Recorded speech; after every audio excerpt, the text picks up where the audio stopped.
A good number of folks have called Zion a one-of-a-kind player. We've never seen anybody like him. But if you had to compare him to somebody at the next level, who would it be? To me, it's Charles Barkley. And people forget about how explosive, how quick, how agile his footwork. Charles Barkley was a different dude. Now, when I look at Zion, his body type, how quickly he gets off the floor. Now, I think Zion covers more ground defensively. When you think about offensively, Barkley's ability to put it on the floor, rebound the ball on the defensive end, attack the basket. He was relentless as an offensive rebounder. Zion's relentless as an offensive rebounder. Look, I'm comparing him to one of the top 50 players in the history of the game. But to me, Charles's body type and Charles's game, Charles's skill set reminds me a great deal of Zion Williamson. The round mound of rebound. He was so agile. I mean, that's the yeah. He could, and you could see it with those Sixers footage, right, and the Suns. Yeah, he was a great player. You know, we forget it because we're so obsessed with him as a fantastic announcer, right? Okay, let's talk about John Morant, because really interesting. You know, they trade Mike Conley, so he jumps right into that starting position and a lot of responsibility with the Grizzlies. Who does he remind you of? And I've spent a lot of time with John Morant. To me, he's a mixture of two guys. And one guy no one's even talking about. The first is Ricky Rubio. Ricky Rubio, his vision, John Morant's vision is absolutely next level. He sees plays before they happen.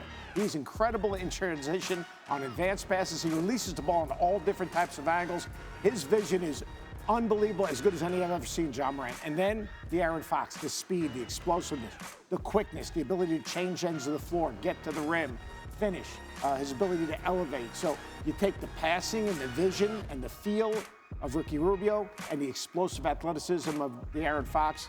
To me, that's John Morant. He going to be okay as a starter right away? Oh, I think he's going to be absolutely terrific. And he's a guy that's inclusive. He kind of puts his arms around people. Nice. It makes the game easier for others, which is what it's all about. Man, his story is just mind-blowing how he was discovered. All right.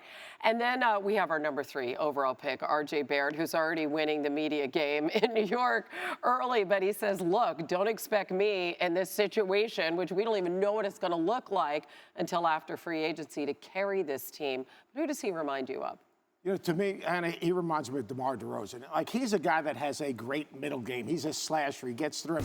Not as athletic, gets to the line, good length, 6'7", can shoot it. He's got to work on shooting it off the dribble a little bit better. But, you know, I know a lot of people talk about Harden. I don't think he has Harden's handle yet. I don't think he has Harden's range yet. You know, maybe eventually. But in this moment in time, he's got an incredible middle game, and he's a slasher. He's a guy that can get to the basket, get to the rim, get to the free throw line, make plays. He can rebound the ball, legitimate size. He's got a way of getting into seams, and he's a scorer. I mean, the one thing about RJ Barrett, he's going to transition into the next level, and he's going to be able to score for the Knicks. Thanks so much for watching ESPN on YouTube. For more sports analysis and highlights, download the ESPN app. And for live streaming and premium content, subscribe to ESPN+.